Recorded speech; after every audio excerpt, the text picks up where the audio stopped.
Pira-pirasong tahanan. Sabi nila ang tahanan ang unang lugar kung saan natututo tayong magmahal.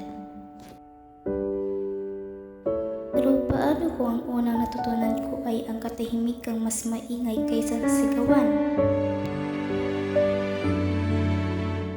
Paano kung ang kamusta ka ay napalitan ng bahala ka?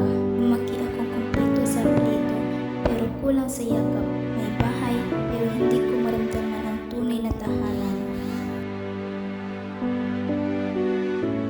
At gabi, pinapakinggan ko ang mga salitang hindi dapat marinig ng isang bata. Mga pintong malakas na nagsasara, mga luhang tahimik na bumabagsak, at mga pangakong hindi na muling natupad.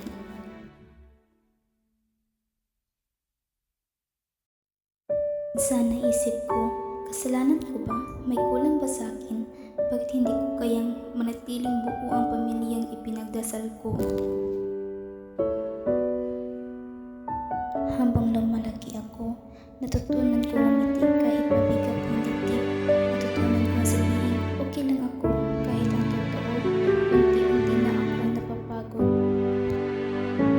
Pero isang bagay ang natutunan ko, hindi ako iniwan ng lahat. May isang patuloy na nakikinig sa bawat tahimik kong panalangin. Ang Diyos ang nagbibigay sa akin ng lakas. Kapag wala na akong lakas, siya ang pag-asang hinawakan ko kapag parang gumuho na ang lahat. Hindi ko man napili ang kwentong sinimulan ko, may kapangyarihan akong piliin kung paano ito tatapusin.